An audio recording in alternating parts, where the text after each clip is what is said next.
Saddle up, partner. I'd like to hand things over right now to our chief journalist, Peter Mansbridge, for more coverage of this story. Peter. The building just couldn't withstand the scene in New York, as we're trying to bring in details as quickly as we can. Obviously, the island of Manhattan enveloped in this smoke and debris, the after effects of the collapse now of both towers, the twin towers of the World Trade Center. Just under 2 hours after the first aircraft hit one of those towers, it was a few minutes later that the second one hit.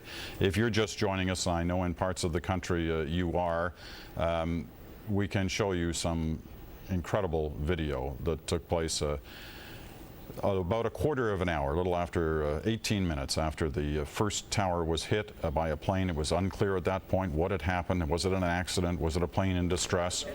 This was the this is the first tower of the World Trade Center as The Pentagon would be on fucking high alert. this is a tape here, just to reaffirm. You can see this is the collapse of the first tower of the World Trade Center.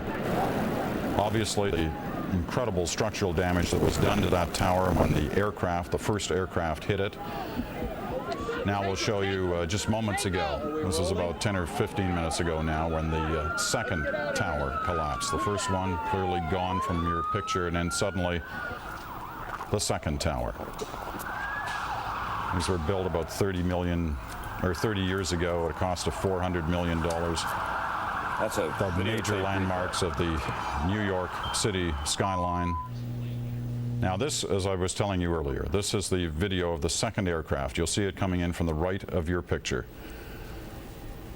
This is no small aircraft. Well, there it is actually from the left on this particular angle, straight into that second tower. Coming in from the north side, I think, and you can see it coming right through the building. The President of the United States has called this an apparent terrorist act. Many other people are not using the word apparent at this hour. They are convinced, just from the incredible coordination of the attacks that took place here in New York on both the towers of the World Trade Center, now disappeared from the New York skyline, and also in Washington, where there has been some form of incident outside the Pentagon. It appears a plane has hit the Pentagon building, and a car bomb outside the State Department. So that's some of the old video from New York just in the last couple of hours. This now looking back live at the island of Manhattan, where it is still just total devastation and chaos all over that end of the of Manhattan. We should also advise you that there is now a major Canadian angle to this story, because all air traffic from New York and Washington and all transatlantic flights heading in that direction has been diverted to Canada. Many of them are starting to arrive in the next little while at Pearson International Airport here in Toronto, so we'll obviously be watching that as well. What happened here today? Well, it's going to be a while before we know for sure, but it appears that aircraft were hijacked and were sent on their missions towards New York and the World Trade Center. This is a live shot of the Pentagon building in the U.S. Just across the Potomac River from the Capitol and the White House buildings. The Pentagon is that Pentagon-shaped building, and you can see the smoke pouring out from one side. I believe that's near the side that faces the Arlington National Cemetery. What happened here at the Pentagon is still unclear, but we're going to try and update you on that and try to get the latest information possible, both on what happened at the Pentagon and also what happened at the State Department, where there's apparently a car bomb outside. We're going to be joined by Henry Champier, who's in our Washington studios at the moment. Henry, both those buildings in the process still, I assume, of being evacuated, the White House as well. What can you tell us on the latest information? Do we have Henry Champ available to us in Washington? Hello, Henry. Hello, Peter. Yes, can you hear me? Yes, I can hear you now. The city is in virtual gridlock at the moment. It is very difficult to get into Washington from either Virginia or Maryland. People, of course, in very simple terms, Peter, fleeing the downtown area. Pandemonium we saw earlier when the evacuation of government buildings started among a crowd, of course, of people who had heard about explosions in New York but didn't quite understand the enormity of the event. You can hear the sirens of fire engines and police cars behind. We can tell you that at the Pentagon, we presume, although we don't have the specific details, that a plane has crashed into that building. At the State Department, we do know that a car bomb was set off approximately 45 minutes after the events that took place at the World Trade Center. What radios are reporting here in Washington, telling all people to leave the city core, the Washington City core. There is an effort on the part of police agencies to move senior personnel out of their buildings. All buildings are evacuated, but at the same time, those cabinet members, key officials from Congress and the White House are being evacuated, we presume, to a retreat in Northern Virginia. That will take some time. And we are also told that the president has cut short his visit, obviously, in Florida, and is returning to Andrews Air Force Base, is expected to land within the hour. There's no question that the government at the moment feels that it's at war with a terrorist group at the moment. The terrorist group is yet unidentified or its identity unconfirmed. Henry, I got to stop you for a minute. We're just getting reports from Associated Press that there's been a large plane crashing in western Pennsylvania. Officials at the Somerset County Airport confirmed that. They're in Pittsburgh. Exactly where, what kind of plane, and why, we don't know, but the words large plane crashes is starting to sound very similar to what we've already heard in other parts, obviously, of this story in the last couple of hours. One has to assume if aircraft are being hijacked, are being sent on missions, that at a certain point the United States Defense Forces have to take some kind of action and make some very difficult decisions if they are aware of aircraft in the air that have been hijacked, one assumes. Are you hearing anything on that front, Henry? Well, first of all, the plan of the FAA was to immediately close down all outgoing flights from any airports within the continental United States. That was the first thing that was done. The second thing was to divert all planes in the air, particularly those international flights coming in over the Pacific or Atlantic to Canada, as you reported earlier. And then domestically, we are told, all pilots are told to land at the nearest possible airport as quickly as possible. And there's no doubt about the enormity of what you're saying.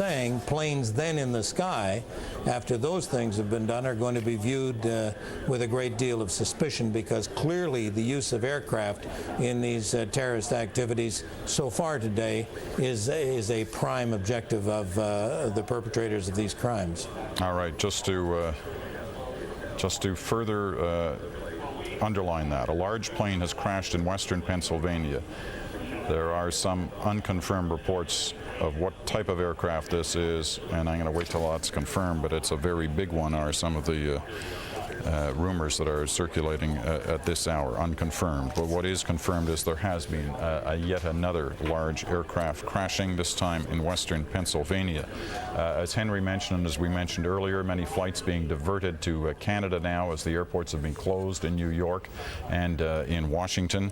The Canadian military has stepped up its own security at a number of its bases, including in Halifax, where there are more guards than usual at the gates of the Halifax dockyard and at the Shearwater Air Base.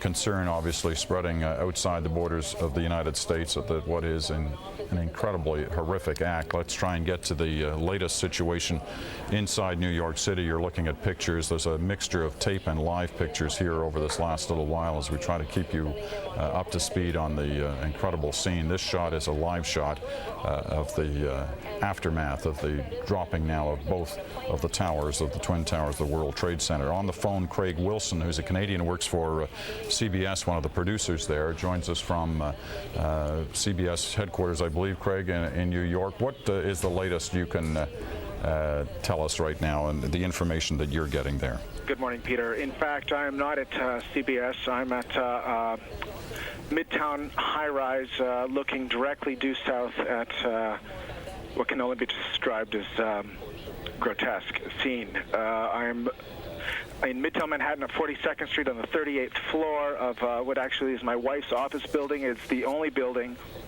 as far south as I could get. In fact, they are evacuating this building and most buildings in Midtown Manhattan, and do not know how long I'll have this perch. However, I can tell you that I live at 73rd Street, which is not that far to get to where I currently am, but the streets of Manhattan were unbelievably filled with panic. Not panic against the people rushing, but area of the World Trade Center. You can't get below 14th Street, and there just feels to be like a massive exodus of people walking north to get away from the area as far away as they possibly can. Maria, I know Kitty Pilgrim is with you as well. That's right, I'm right Kitty, here. tell us what you've been able to report on. I'm actually reporting from Kennedy Airport at the United Terminal, and I was here this morning flying out.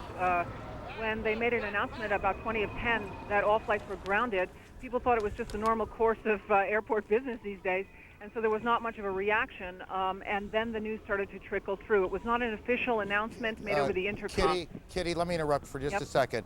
The Associated Press is reporting that federal officials fear that a second hijacked plane or another hijacked plane is headed towards the Pentagon, and I'm looking for the time on this.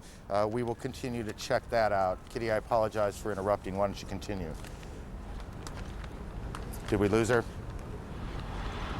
Everyone didn't react, but then the news came through. I have never seen Kennedy in this condition. I've been here many times. People are in absolute shock. No one's talking.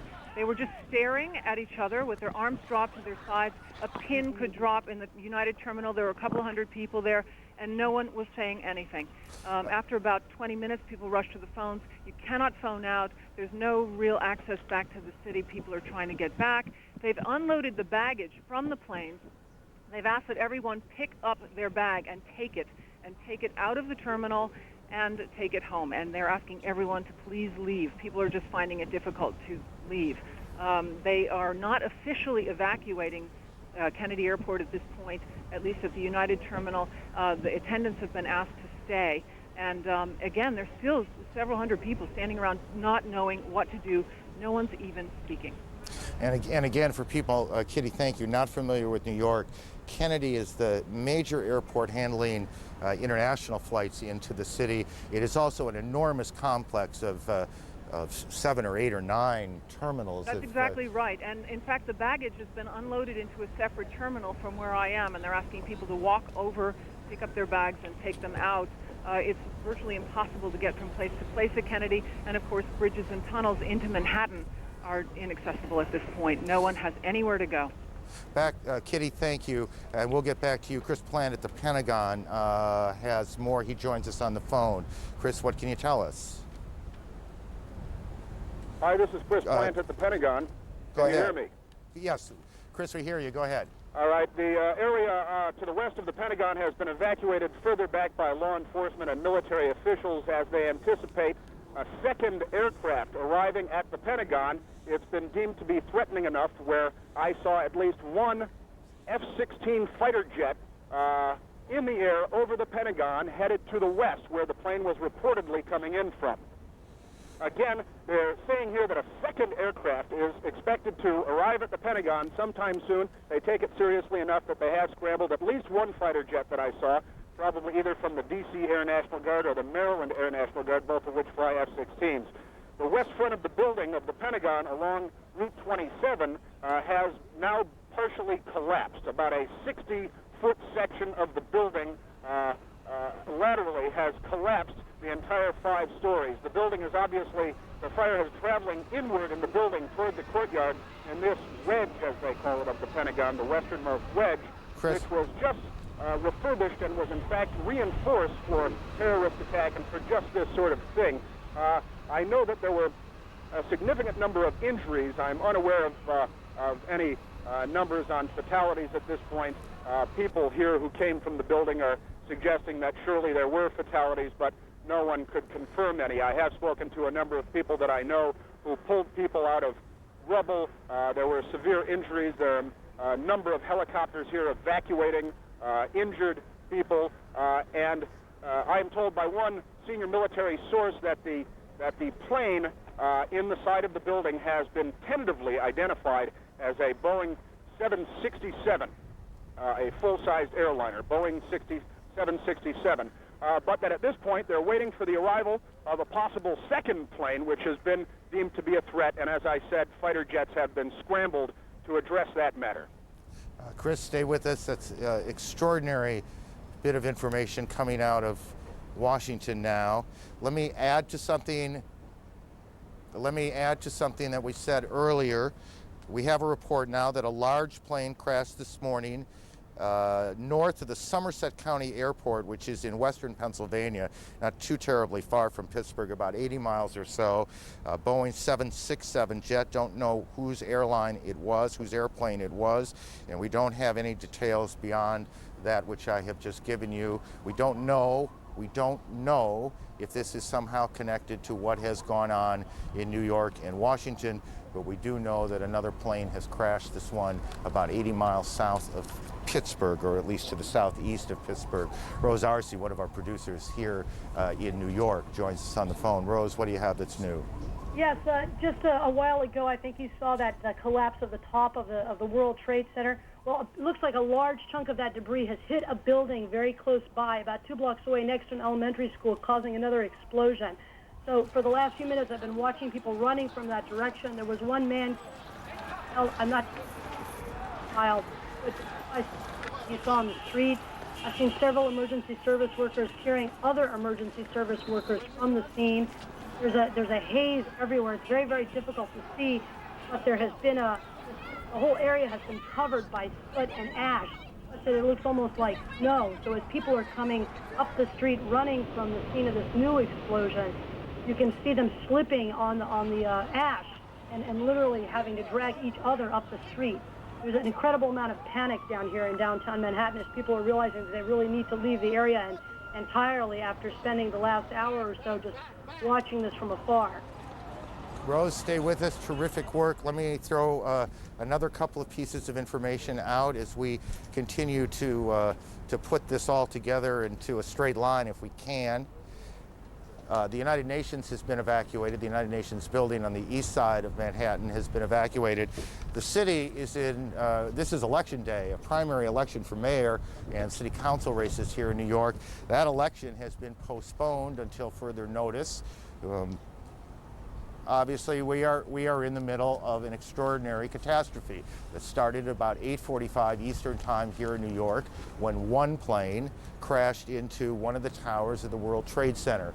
About a half an hour after that, as people were converging, as fire and police and rescue teams were converging on the scene, a second plane appeared to the west of the Trade Center buildings and slammed into the second tower. That's what you just saw. Fire shooting out the north and east side of the tower. Shortly after that, we began to get reports of events taking place in Washington.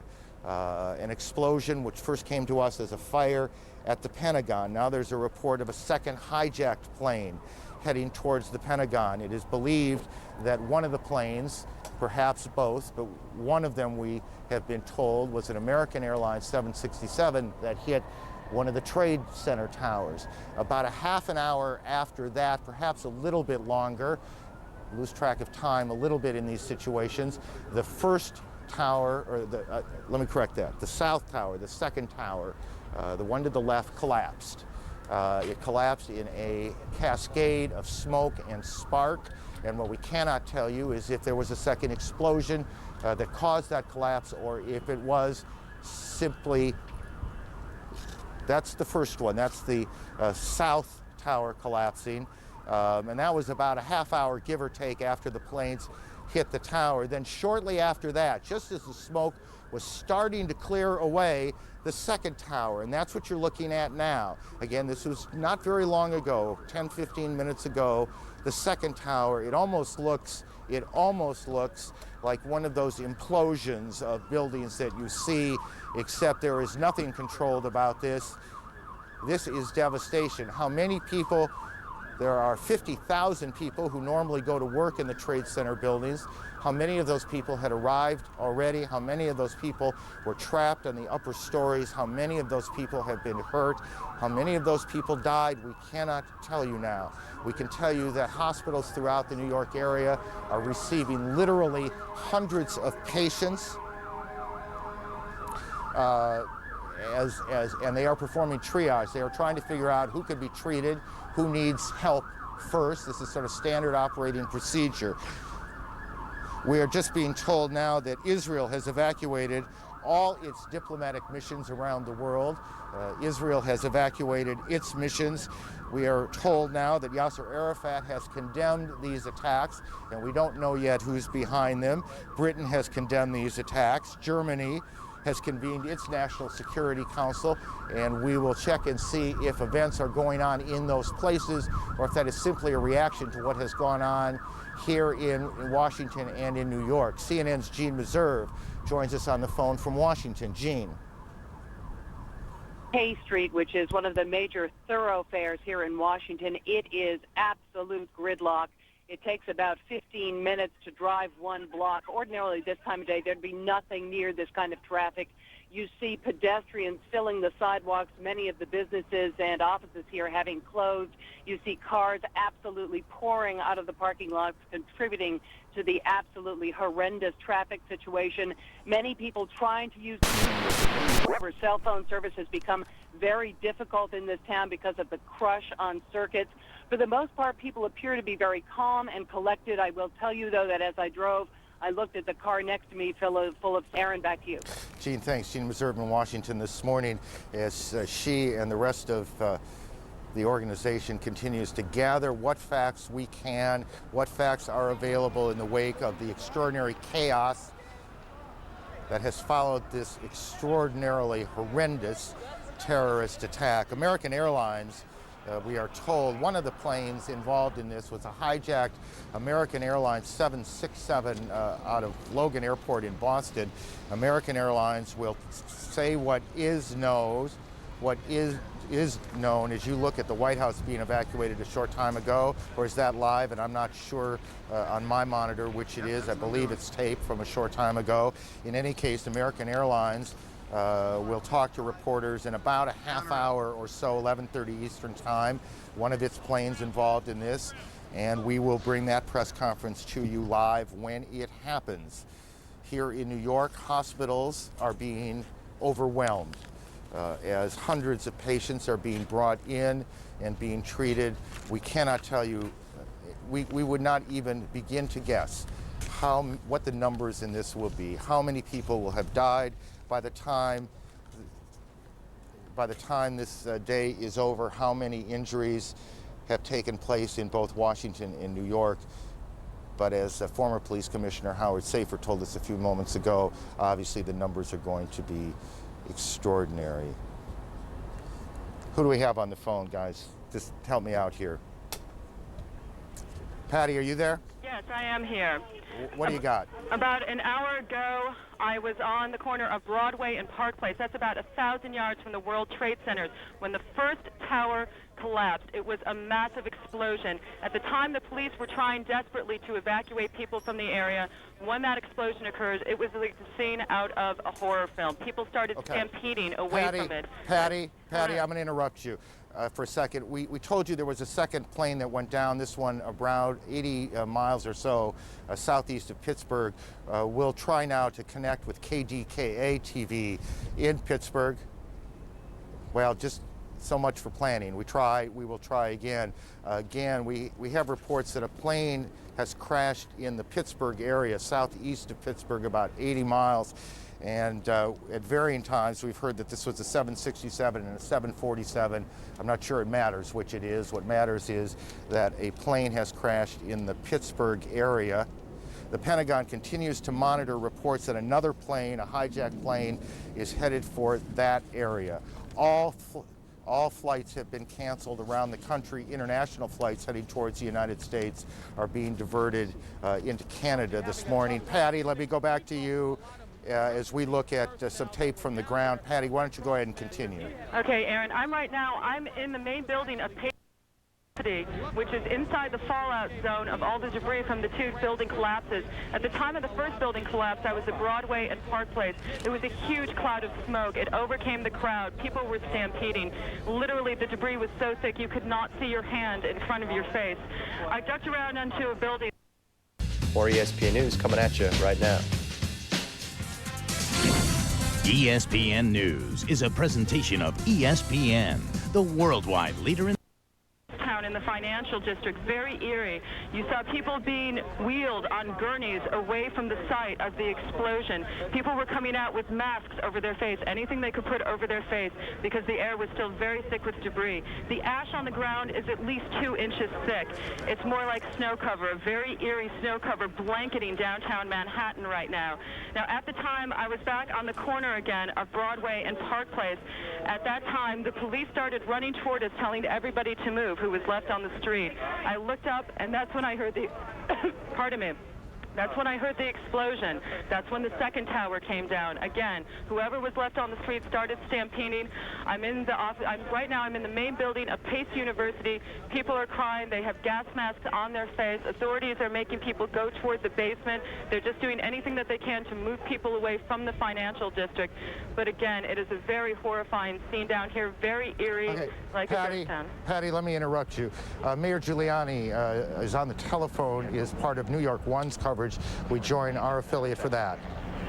Mayor Giuliani, since a silver and red U.S. airplane, according to the eyewitnesses, described as a 737 that flew too low and crashed into the side. Counterintelligence sources are confirming to Fox News that it was a commercial aircraft that was apparently hijacked and flown into the Pentagon. The damage, I suppose, could have been a little bit worse if it had scored a direct hit or it hit more in the center of the Pentagon, and it is a vast building with 23,000 employees. And while most of those employees have been evacuated, the National Military Command Center, which is in a bunker in the basement of the center of the Pentagon, is still in operation. That is the key office here at the Pentagon as far as coordinating any potential military response. Our producer, Chris Wright, who has been roaming the halls of the Pentagon, said that offices all over the place are closed. Even at the Joint Chiefs of Staff, some key personnel there are not at their locations. Even some of the guards have left, but we can assume that at the National Military Command Center, which is a very secure part of the building, they are still in operation, and perhaps a testament to how big the Pentagon is and how strong it is. The people on this side of the Pentagon said they simply did not hear or see anything at 9:40 when the plane apparently crashed into the south side. But at this point, it's pretty evident what's going on. You can hear the sirens in the hallway. The offices, even on this side of the building, are starting to fill with smoke.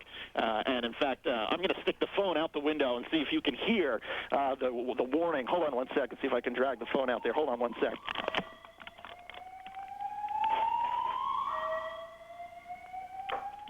Okay, so that's the into the World Trade Center in an apparent terrorist attack on our country. I have spoken to the Vice President, to the Governor of New York, to the Director of the FBI, and have ordered that the full resources of the federal government go to help the victims and their families and to conduct a full-scale investigation to hunt down and to find those folks who committed this act. Normal day. The first incident here happened shortly before 9 o'clock, the second after 9 o'clock, and the buildings were down by 10:30. And well, we can only hope and pray that that the numbers, as awful as they are going to be, are not as awful as that. Who's capable of something like this? This is the frightening thing. We knew that in terrorism, as sort of techniques and methodologies improve, that you know, again, when weapons of mass destruction became available, that you would have results like this. But this sort of coordination with 4 or 5 aircraft.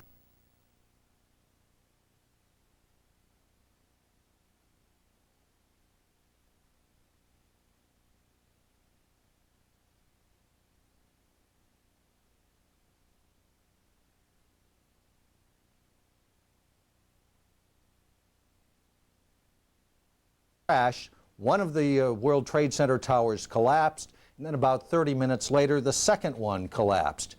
And shortly in that same time frame, there was another plane crash, this one on a helicopter landing pad near the Pentagon. And now we have word of a fourth crash, a large plane crashing in western Pennsylvania. Officials at the Somerset County Airport say that plane went down just north of the airport, about 80 miles southeast of Pittsburgh. That plane is believed to be a Boeing 767. Authorities are on alert now from coast to coast, halting all air traffic, evacuating high-profile buildings, and tightening security at strategic facilities after the attacks at the World Trade Center and at the Pentagon. Evacuations are ordered at the United Nations building in New York and the Sears Tower in Chicago. Security has also been increased at military installations around the country. Under orders, as we said, from the FAA, airports nationwide have halted all outbound flights while keeping their runways open for incoming planes. A spokesman at in Alabama says, "We're like everyone else." This is an airport spokesman. "We are in shock." And a spokesman, an aviation expert at Jane's Transport in London, says this is perhaps the most audacious terrorist attack that's ever taken place in the world. We'll keep you up to date on everything. And as we said, what you see right now are the... Come by their window. The entire Pentagon has been evacuated. Short time after this attack, there were urgent announcements made over the loudspeaker telling people to quickly get away from the building because they had reports of a second plane heading this way just 2 minutes away. F-16 jets were scrambled over the Pentagon. I saw several of them go by, but no second plane ever materialized, and the building remains completely evacuated as firefighters continue to pour columns of water on the devastated side of the Pentagon, and rescue personnel continue to whisk victims away. We have no report at this time of how many casualties. Clearly, dozens and dozens of people have been hurt, and we presume that there have been some deaths as well. It's hard to imagine otherwise, considering extent damage at the side of the building. And I can see just some of the windows side a stretch of the building, perhaps 40 or 50 feet wide. Just looks like it has collapsed under the weight of the impact. Aaron? Jamie, thank you. So we have planes hitting the Pentagon, or plane hitting the Pentagon, 2 planes hitting the World Trade Center's towers in New York. Alan Dodd-Frank joins us on the phone in Lower Manhattan. Alan? Aaron, just 2 or 3 minutes ago, there was yet another collapse or explosion. I'm now out of sight. A Good Samaritan has taken me in on Duane Street. But at 11:15, there was another collapse or explosion following the 10:30 collapse of the second tower. And a firefighter who rushed by estimated that 50 stories went down. The street filled with smoke. It was like a forest fire roaring down a canyon. Now, as I think Patty Sabga and others have told you, all of Manhattan is covered, downtown Manhattan is covered with thick white ash and building material. The ambulances have been coming now from as far as Long Island. All the rescue workers are being equipped with gas or face filter masks, and firefighters have been arriving even by pickup truck. Otherwise, the streets are now deserted. Alan, thank you. Alan Dodd-Frank in Manhattan. A little more on this plane crash, which is the 4th incident, if you will. There was the plane crash at the Pentagon, crashing into the Pentagon. There were the 2 planes that hit the World Trade Center here in New York. And we don't know whether this 4th one is related or not, but the report is that a 747 en route from Chicago to New York City crashed in Somerset County, Pennsylvania, about 80 miles to the southeast of Pittsburgh, Pennsylvania. That's the incident. That's what we are hearing. And I'm standing next to a fireman. He said, "Yeah, they just bombed the Pentagon too."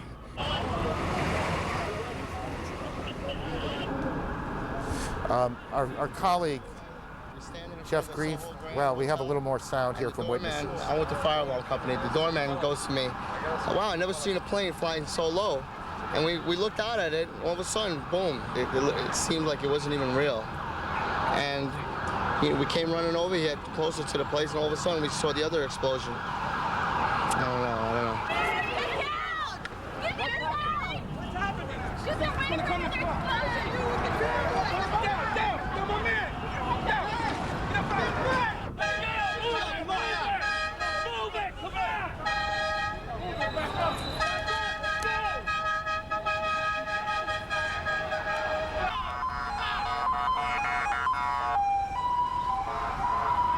I was in B tower.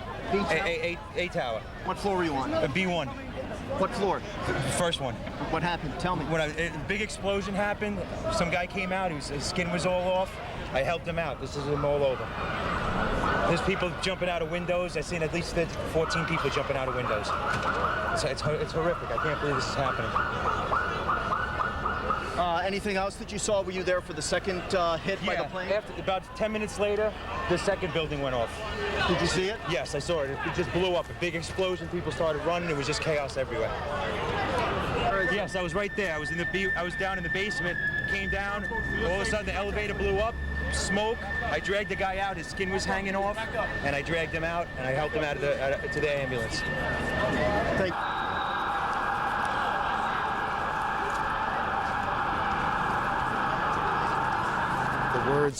The words of some of the witnesses here in Manhattan this morning, and the pictures of what will, I suspect, before this is over, go down as one of the most horrific days in our lifetime. We're joined by our colleague, CNN's Jeff Greenfield. Aaron, you know what? In 1993, when terrorists bombed the World Trade Center, their plan was to knock one of the towers into the other, bringing them both down. That disaster was averted, and bad as that was, in a sense, America was lucky. Another terrorist attack in the planning was interrupted to blow up the Lincoln Tunnel and submerge dozens, maybe hundreds of people. At the eve of the millennium, and FBI agents were telling everyone, both plainclothes policemen and uniformed policemen were telling everyone they had to go north of Canal. They were pushing everyone back. Okay, thank you very much, Drew Milhon. Please check in with developments. I can tell you that the reports that we now get from a variety of places, let me just stay with the map of New York City, because the New York City Emergency Management Center is, if you're looking at that map, is just like on the tip of the building there to the north. Both those buildings have gone, and at a moment like this, they and the political establishment in the city, as well as the state and federal authorities, would coordinate operations from in there. And there are other, as you look around that, Manhattan itself, as far up as the Williamsburg Bridge and beyond, of course, is the United Nations. People have always been concerned that these at least two of the tunnels, the Holland Tunnel for one, the Lincoln Tunnel is not on that map, but these are the tunnels that go across the Hudson River to New Jersey and out onto the west, and that even perhaps the bridges. But elsewhere in the city, City Hall would be vulnerable as well. The United Nations, the tunnels, and of course FBI headquarters, which is about in the middle of Manhattan, not too far from the New York Stock Exchange, which you cannot see on that map at the moment. But there was nothing, John Miller's with me still, thank you very much, and I'm glad you are, nothing more. Has just said in an interview that he fears a tremendous number of lives have been lost. Keep in mind, 50,000 people on a normal day work in that area of the Twin Towers of the World Trade Center. The latest on the story from Pittsburgh. A large plane crashed Tuesday morning just north of the Somerset County Airport. That's about 80 miles from Pittsburgh. It's believed to be, and I was afraid we were going to hear this, a 747 jumbo jet, which is the largest passenger aircraft. Crashed about 10 o'clock. It's believed the plane originated in either Cleveland or New York and was bound for Chicago.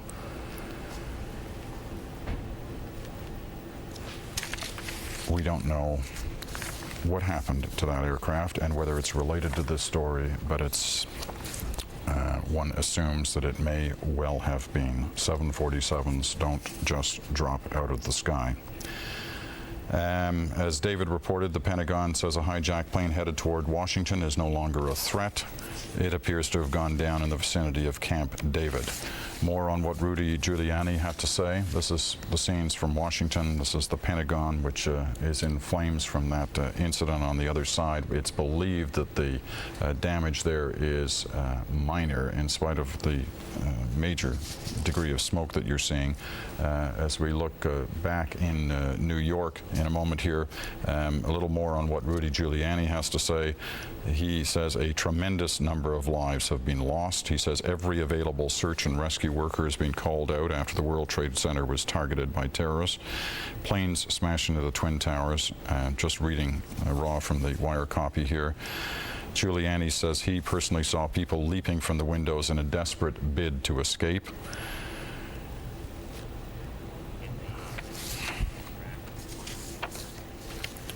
The Federal Aviation Administration, the FAA, the agency that monitors all aircraft movements in the United States, is saying at this hour that it has lost track of a number of aircraft. We're not sure how to take that and what that may mean. But it's clear that this situation is still ongoing, that in a process to try and get a grip on which planes are going where and which ones may be a potential threat, all aircraft have been told to get on the ground. No takeoffs or landings are being No takeoffs, are being allowed anywhere in North America, and the only landings that are taking place are those aircraft that have to get down, many of them coming in off transatlantic flights. Some evil terrorist's mind, and done on a massive scale here today, Aaron. David, thank you. CNN's David Ensor, our national security correspondent, on what he is hearing, what he knows, what the reports are, as we approach 11:20 Eastern Time. For those of you just joining us, and as you can see on your screen, the Taliban, the government in Afghanistan, expected to make a statement soon, and we'll monitor that for you. For those of you just joining us, let me try and put as many of these pieces together as I can as we stand here in New York. At about 8:45 Eastern Daylight Time this morning, the first of the Trade Center towers was hit by a plane. It crashed into the south side of the tower. About a half an hour later, a second plane came from the right, and you can see it coming behind the first tower, and then it hits the tower, and you'll see the flame and smoke coming out, I guess 3/4, maybe a little more, up the tower. That's where this all began. About a half an hour after that, the first of that tower that is now you see in flame there in your shot collapsed. The top collapsed. And there was an enormous, I don't want to say explosion, but there was an enormous plume of smoke, sparks, as we looked over from where we're standing. And then a little bit after that, and I want to be careful on time because it seemed perhaps 10 or so minutes, but I'm not sure. The second tower, which in fact was the first one hit, collapsed as well, and that's what you're about to see. Our reporters in the area say they heard loud noises when that happened. It is unclear to them and to us whether those were explosions going on in the building or if that was simply the sound of the collapse of the buildings as they collapsed, making these huge noises as they came down. But as we look back, the smoke now, which has gone from white to a kind of gray, clearing away, we are, I guess, Jeff, I want to know what's behind the smoke, but I have the worst feeling is that very little. And the fact is that we've already been hearing from even the fragmentary reports from people on the ground, stories beyond horror, people jumping out of windows because of the flames. The fact that this happened shortly before 9 and then the second hit shortly after 9 means that most of the people were either right in the vicinity or actually at their desks. So one doesn't want to be overly grim, but the fact is there were thousands of people were in these two buildings. Again, 50,000 people come to work in those buildings. Many thousands more pass through those buildings every day. There are retail shops on the lower floors of the Trade Center. It is where the PATH trains from New Jersey come in. Correct. The trains, the commuter trains coming from the other side of the river from New Jersey come in and drop off and pick up their passengers. So it is an extraordinarily busy area. It is also an area, for a number of reasons, rich in symbolism to this city and to the country. You can see from where we are, the Statue of Liberty in New York Harbor in the scene. So that's what happened in New York. At about the same time, and again, I don't want to put times on much of this yet, after one of these hijacked planes hit the Trade Center in New York, events started to unfold in Washington. A plane hit the Pentagon. And then there was a major fire at the Pentagon, and the Pentagon has now been evacuated. The State Department has been evacuated. The president, who was in Florida, went before cameras to denounce, as you would expect, and as we would expect, this terrorist attack, promising to hunt down those responsible. It was the president himself who first used, at least as I heard the story unfold today, the word terrorism. There was no doubt in his mind, at least. The president now is heading back.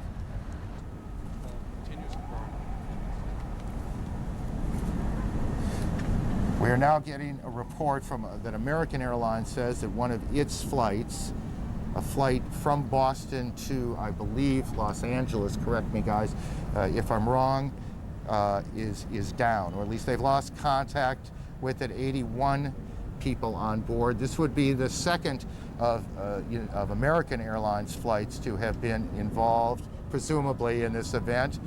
Another flight, this one from Dulles to Los Angeles, is down with 54 passengers on board. So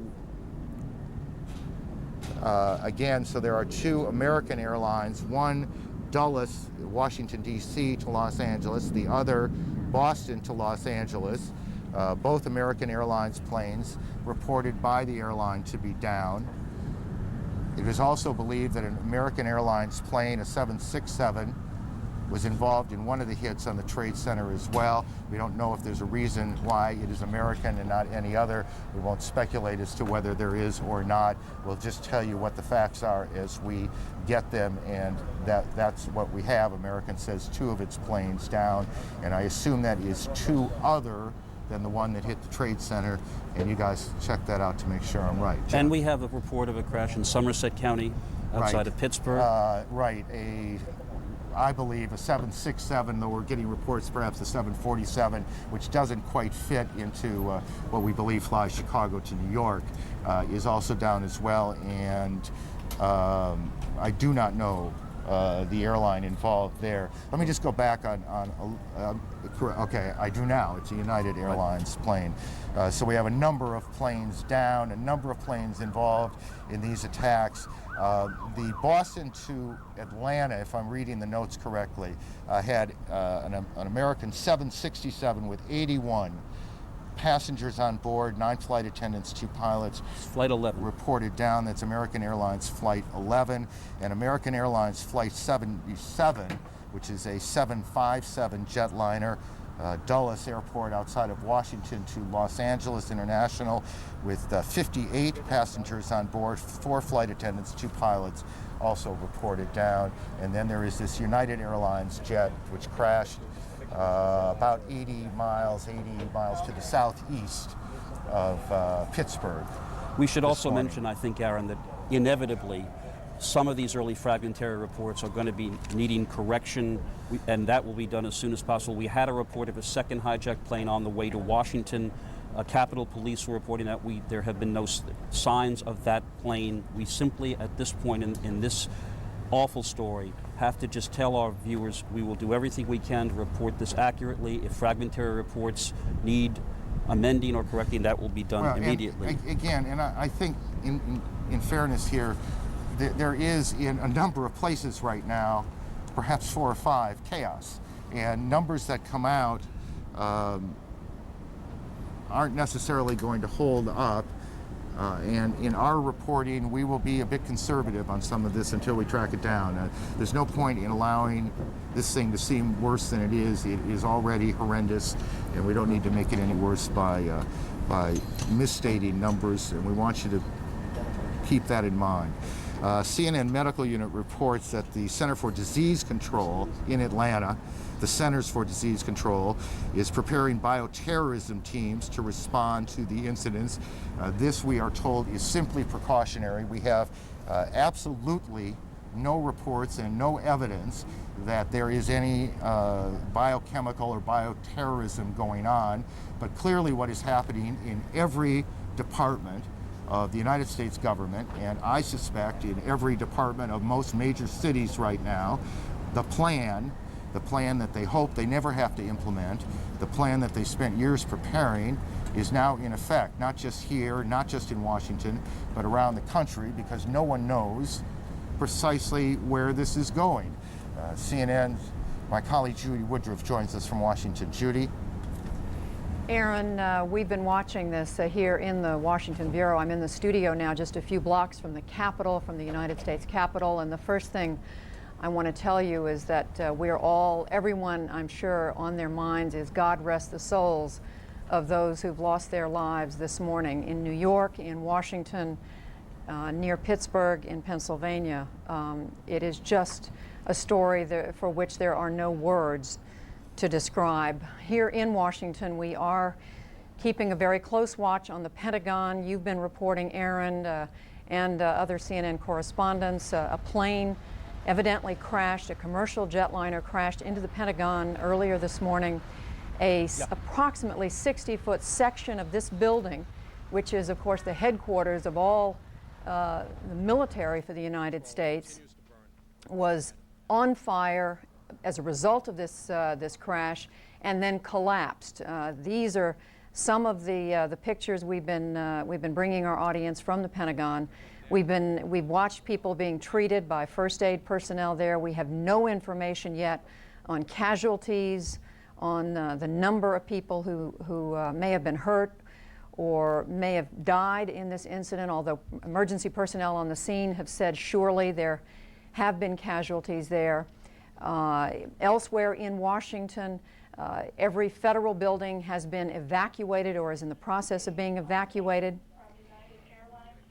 I'm now told that United Airlines is now saying that flight, can you tell me the number of the flight? 93 has crashed in Pennsylvania. Now, a flight from Newark, New Jersey to San Francisco. Now, we don't know if this is the same airplane that Aaron was reporting a little earlier crashed in Somerset County near Pittsburgh. Aaron had reported that some minutes ago, and now we are getting a confirmation from United Airlines that its flight, United 93, on the way to San Francisco, has crashed. So we now have at least two commercial airline companies in the United States, American Airlines reporting two of its passenger jets down, one flight Dulles in Washington to Los Angeles, and then another flight from Boston to Los Angeles down, and now we have United Airlines reporting at least one airline or airliner down with concern about another one. So the pieces of this story continue to come together. I have to say, in my 30 years as a journalist, I have never seen anything like this, never covered a story of the dimensions of this, and I'm sure it's safe to say that's the case for my colleague Aaron Brown and for any one of the other many correspondents, producers, and others with CNN and our colleagues at the other news networks. And I would just remind you that CNN right now has producers, correspondents all around the world who are watching for any more information that we can bring you at this point. As Aaron and Jeff Greenfield have been saying in the last few minutes, everything we have right now is fragmentary. We are simply reporting to you what we are learning from police, from the federal government, from the CIA, from David Ensor, from our other correspondents. And I'm now told that former U.S. Army Commander General Wesley Clark is joining us on the telephone. Former commander of NATO, the North Atlantic Treaty Organization, is joining us from Little Rock, Arkansas. General Clark, from your knowledge of the military, you know the Pentagon. What are you thinking right now? Well, good morning, Judy. First of all, we've got to try to assess what's really happening, and as all of the news reports indicate, it's clearly a coordinated effort. It wasn't announced, and it hasn't been announced that it's over, and we don't know how it will finally conclude, so there's likely to be more trouble before all of this concludes. So we've got to protect the American people first. We've got to look after those who are injured. We've got to take precautionary measures to deal with future incidents. And I think all of that's underway with a lot of responsible action by people everywhere. The damage at the Pentagon is unclear from all the news reports that I've seen. The one report that said it crashed into the Army side of the building. There are command centers in various places of the Pentagon, and there are many other alternate command centers. So I don't think there's really any issue about the command and control of the United States Armed Forces. I'm sure that's very solid right now. General Clark, why do you say there's likely to be more trouble? Well, we're hearing still reports of aircraft that are out there. There's no way of knowing when all of the possible incidents have either taken place or been aborted by whoever it is that's behind this. And so we have to be ready for whatever might happen next.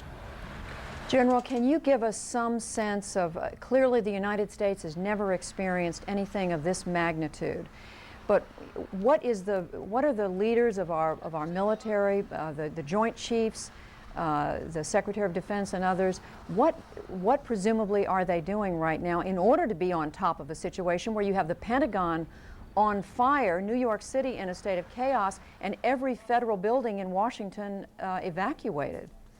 Well, first of all, we'll be trying to assess what happened. We'll be making sure that the protection posture of our bases worldwide and all of our units out there is raised so that we're able to protect our forces and our family members, and then we'll be looking to provide assistance to wherever such incidents might occur. Whatever military capabilities there will be that could be of use will be certainly made available to the other agencies of state, local, and federal government who are involved in trying to deal with these tragedies right now.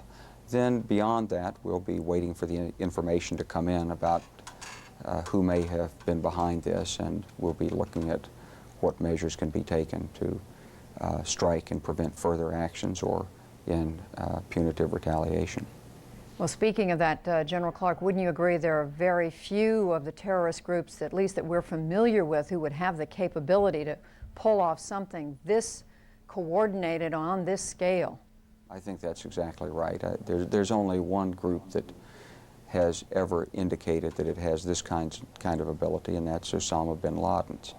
So obviously that'll be the first suspicion. Clearly we are all in a state of shock, General Clark, but is it fair to say that you're not truly surprised by this, given what we've heard from that particular group? And again, we don't know who's behind this, but given what we do know. Well, there have been many threats made against the United States and threats of terrorism, and we know that the World Trade Center has been a target.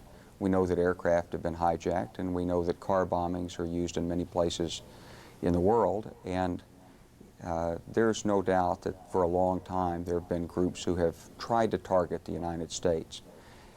Normally, many times we've gotten indications, we've been able to take actions that the American public never knows about that have broken up these attempts. In this case, for whatever reason, we didn't have the information and we weren't able to take the actions to break it up. And General, what do you say to those Americans who are looking at these horrific pictures that they've been watching now for almost 3 hours on television, who are thinking, will I ever feel safe again in an airplane, in a tall building in this country? I think that will be one of the primary issues that has to be addressed by government leaders, is how to restore ever a sense of normalcy to the country. Will it ever be the same? And that's a question everybody will be asking. But I think it's too soon to expect any answers to that. I think we've got to assess this, we've got to track this down. I think one thing that comes through very clearly now is if this is terrorism and international terrorism, then clearly there has to be a much greater degree of cooperation between nations to deal with this. Whoever did this lives somewhere.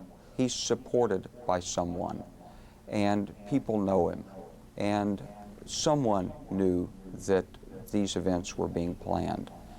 And if we didn't have that information, we should have. And I think that's one resolve that will come out of this from nations all over the world, that more has to be done collectively together. But in a large sense, General Clark, whoever was behind this has clearly succeeded in the most horrific and devastating way. Well, it's been a tragedy for America, there's no doubt about that, and for so many people and their families, our hearts go out to them. General, we're looking, as I'm talking with General Wesley Clark, who is a former NATO commander. He's talking to us from Arkansas. We're looking at helicopters patrolling, I believe it's the area around the Pentagon, although I can't tell by the banner across the lower part of the screen.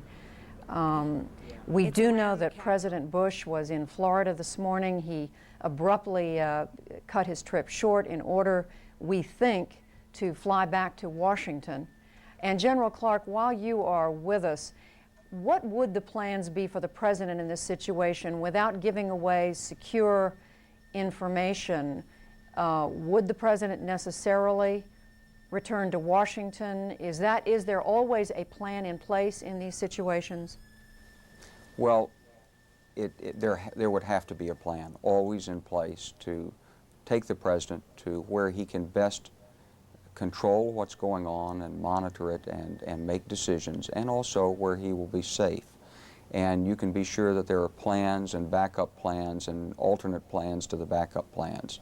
There'll be no shortage of efforts underway to assure his safety and his ability to maintain the continuity of government. And once again, just finally, General Clark, as we look at these live pictures of the Pentagon, describe for us what you know of the section of the building that evidently was hit by the commercial jetliner. Well, that picture seems to be from the area of the bridges, the 14th Street Bridge, looking at the corner of the Pentagon that is opposite from where the strike was. So it looks like the strike hit between the 4th, 5th, maybe 6th corridors of the Pentagon.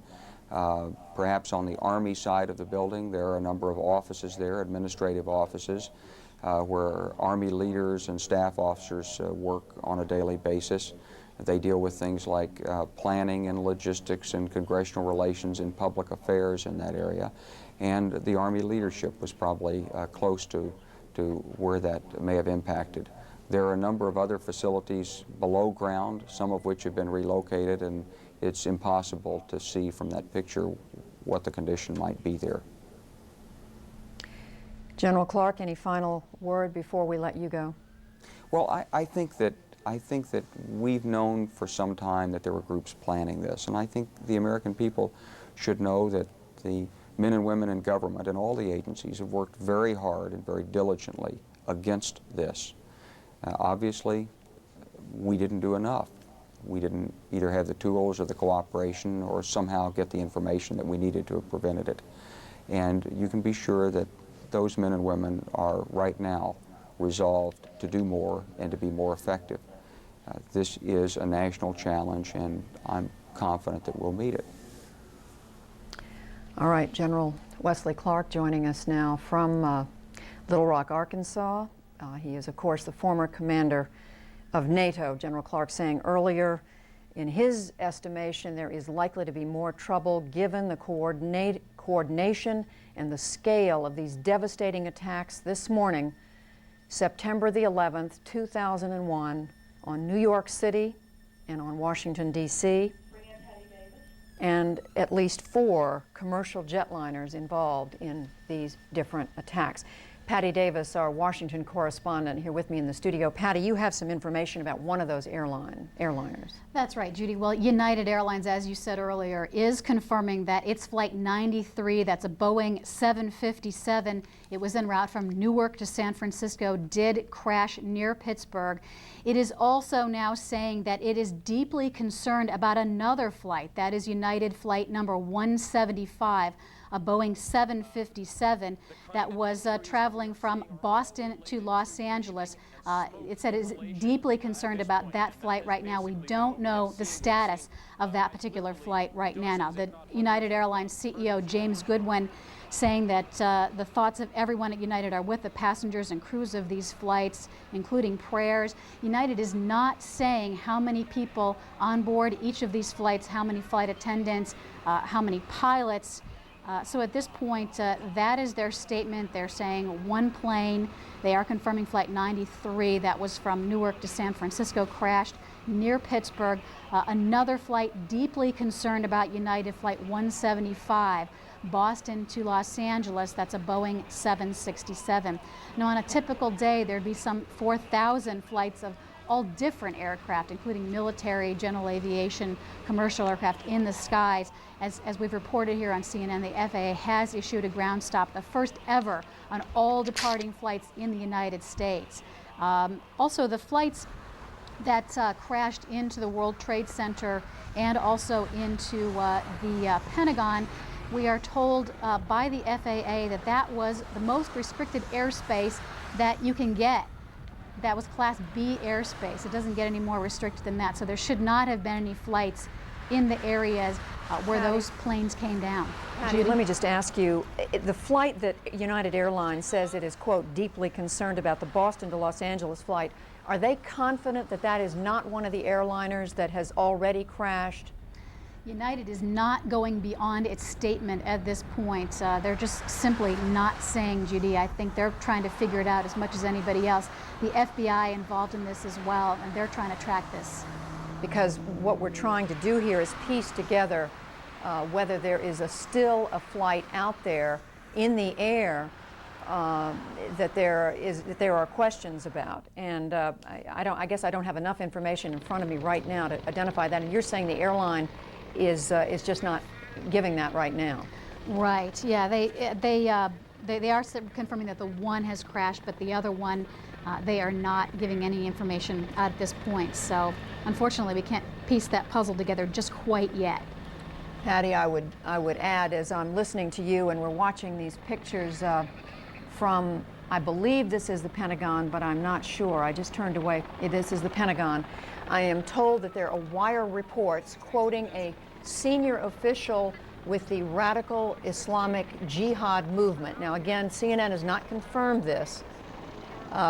It is the radical Islamic Jihad movement saying the attacks are a consequence of United States policy in the Middle East. And again, this is a wire report. We have not been able to confirm it, but we are simply at this point passing along to you as much information as we have. As we look at these extraordinary pictures, developments, the likes of which I think none of us who are reporting to you today have ever seen, I'm going to turn right now back to my colleague in New York, Aaron Brown. Aaron. Judy, thank you. As we approach noon, about quarter to noon Eastern Time, it was about 4 hours ago that this all began. About 3 hours ago, thank you. At about quarter to 9 Eastern Time, the first of the planes hit the World Trade Center tower, about 30 blocks or so from where we are. And you can still see now the smoke coming from that building. The first of those planes hit, and then 18 minutes later, and we can show you this one, the second tower was hit. That plane, you see it on the right side of your screen, coming behind the tower, and you will see the flame and the smoke coming from the front as that plane, perhaps a hijacked plane. We have, CNN's been told that an American Airlines flight out of Boston, a 767, was hijacked. And that was about 18 minutes after the first.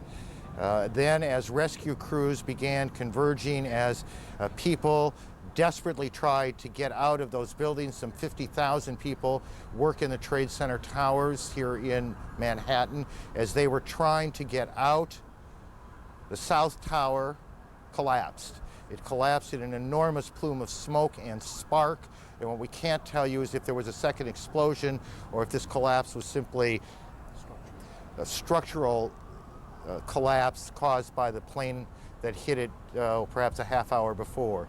And then just a few minutes after that, it wasn't very long, as you will see, it happened again. The second tower came tumbling down, and you can see that it almost looks like one of those planned implosions, but of course there was nothing planned, and it was not an implosion, as you see. That was the first tower collapse that we there just we go. saw. Here's the second one This coming. is the collapse of the second tower.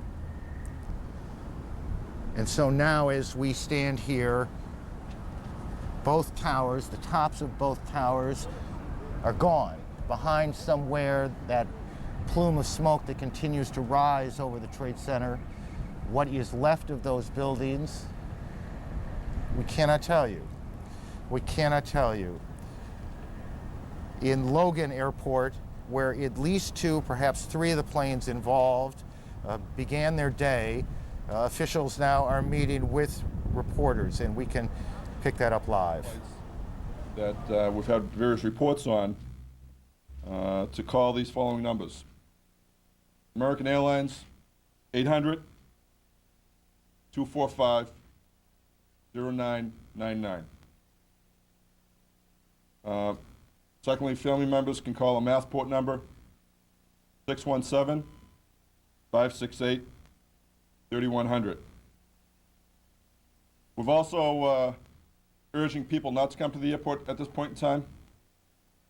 We've increased the shuttle buses from the terminals to the MBTA Blue Line stop, and the MBTA has increased the frequency of subway transportation. We are in close communication with the FAA, the FBI, State Police, Commonwealth of Massachusetts. And that's all I have right now. Joe, you've got to tell us. What flights do you have reports on? The flights, I cannot confirm or deny any flight numbers because I have not received official notification on any flight numbers. How can we get all these numbers? So it'll be everybody who's got a flight. Yeah, I do believe several of the media outlets are broadcasting several flight numbers. I believe they broadcast flight number 11, American Airlines.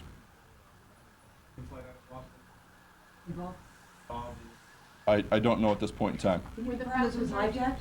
Do not confirm that. Has the airport accounted for all outbound flights? Outside of the scope of the airport's responsibility, we're leaving it up to the FAA to conduct that activity. Joe, what is the code? Joe, what is the code Fort Knox? We have reports of. People really know how good this guy is. Short on the drive, right of the lane, 18 Oh, for a coach on the other end. What about planes that are flying in here? Are they being rerouted somewhere else? Aircraft were flying into Logan Airport. We did take some arrivals, but now since the airport is shut down, these flights will be diverted to Canada. They're not taking flights either, we think. Are you screening passengers?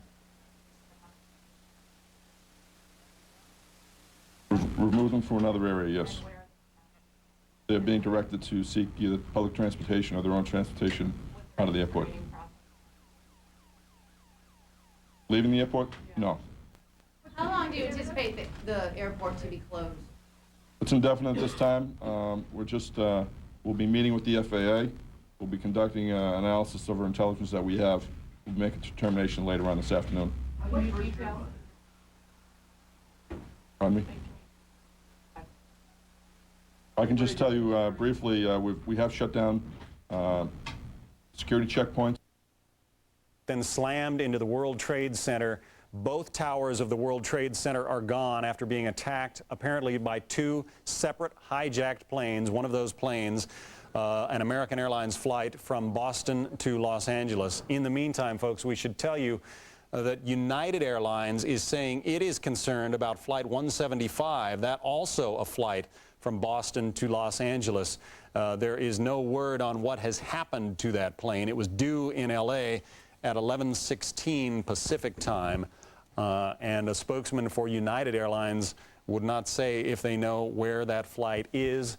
They are working with the FAA on it, so there is the possibility that we may not be done yet. This after 2 airplanes smashed into and eventually obliterated the World Trade Center, and another smashed into the Pentagon. All of those buildings still disastrously involved in flames. All right, the Speaker of the House, Dennis Hastert, and Senate Majority Leader Trent Lott have been taken to safe locations. Minority Leader, I should say. President Bush is also safe aboard Air Force One. The Secret Service will not say where he is for obvious security concerns. We're quite confident that when the President gets a chance, he will be making some kind of statement. But the President is safe. The Secret Service is simply not saying where he is. Also, the Minority Leader of the Senate, Trent Lott, and House Speaker Denny Hastert, we know, have been taken to safe locations as well. Let's get an update on the situation in Manhattan. Molly Falconer is at St. Vincent's Hospital. Clearly there have been perhaps thousands of casualties today when those two towers came down. Molly, what can you tell us?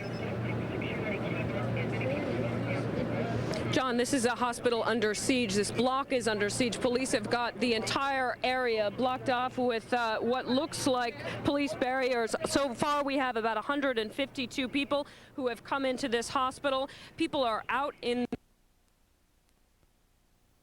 We lost communications with Molly Falconer. You can understand why. It is a chaotic day, and many of this city's and this nation's communications infrastructure, satellite dishes, television towers, and so forth, were located on top of the World Trade Center. And the World Trade Center, both towers, are essentially gone now, a smoking pile of rubble. As you can see, that smoke column still billowing out of lower Manhattan. Rick Leventhal was in downtown Manhattan when the buildings came down and has an update for us from lower Manhattan. Rick? Well, John, we're on Church Street at Reed Street, for those of you familiar with lower Manhattan, just a few blocks away from World Trade. Still thick black smoke billowing from the scene where both towers collapsed. Again, just a few blocks away from us. We were standing out here on Church Street when both towers came tumbling down.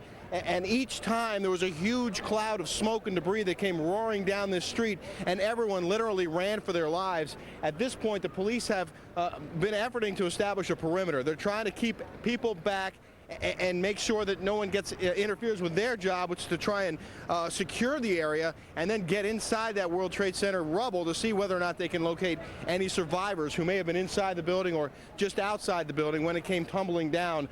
We want to bring in Mark Walsh, who's a freelancer for Fox. You live just a few blocks away and witnessed. Dude, I live on the 43rd floor of a building which is 5 blocks from the World Trade Center itself. I witnessed the entire thing from beginning to end. People talk about how it looked like a movie. I know when I came walking down here early this morning and saw both towers on fire and people on every street corner, it was like a movie. But you watched the planes hit the towers. I was watching with my roommate. It was approximately several minutes after the first plane had hit. I saw this plane come out of nowhere and just ream right into the side of the Twin Tower, exploding through the other side. And then I witnessed both towers collapse, one first and then the second, mostly due to structural failure because the fire was just too intense. Obviously, there were a lot of people inside the buildings at the time. 2 guys from the 7th precinct, the 1st precinct, the fire department right here, the 7th truck, those guys are all right there at ground zero when those things went down. And God bless, I know there's a lot of guys there that were around there, and hopefully they made it out. What was happening around you, in the streets around you, as this was all going down? Absolute pandemonium. From my viewpoint up 43 floors, I could see people running like ants, just absolutely scurrying for their lives. Billows of smoke coming through the streets, just walking down the street, just pushing everybody back. And then several minutes after, it looked like it had just snowed over the entire area. Yeah, the debris, the soot was thick on the street. There's still a dusting of it out here, but when I was standing here and the towers collapsed, we saw police officers running for their lives, screaming, "Get back, get back, get back!" And I'll tell you, that's a wake-up call when you see cops running for their lives, and people too, women's pushing baby carriages, that sort of thing. Well, you had the first tower first. When that first went down, it just pushed everybody back, and it was a good 15 minutes before the second tower finally collapsed. Yeah. And it was just overwhelming, and by that point, it was just insane. Well, I'm hearing a lot of similar stories from people who were inside the building. One gentleman we spoke to earlier today, John, was on the 77th floor and said it was a relatively orderly evacuation at that point after the first plane hit the first tower. Everyone going down the stairs, not a lot of panic. But when they got to the 6th floor, he says they felt a second shake. And then people started to really be concerned. Obviously, there were people in the building at the time of this, and some of those people, they haven't recovered them yet. And that's a big issue right now, is trying to get the rescue workers and the emergency crews to the building. There were police officers there and emergency crews there when this was all happening, and they were right at ground zero when it all went down. Can we talk to you? What's your role out here right now? Just standing by right now. Can't say what role I'm playing right now. Well, there's a lot of standing by. There's also concern that some of these other buildings might actually come down. This building right here with the glass that you see, the nearest tall building, that has structural damage as well. We saw a lot of glass broken out, and a corner of the building appeared to be in distress, and there's concern that there might actually be another collapse of that building. And I can also tell you that when we first got here, we were a few blocks up.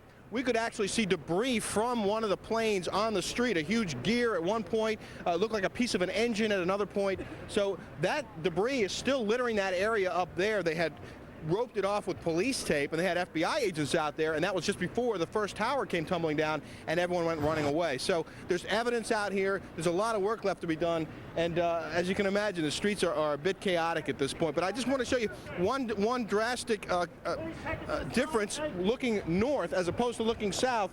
Blue skies, clear streets, not a lot going on over there, but then come back around this way, Dan, and you'll see just smoke billowing from the scene. Still obviously a major disaster waiting to be cleaned up. Back to you, John.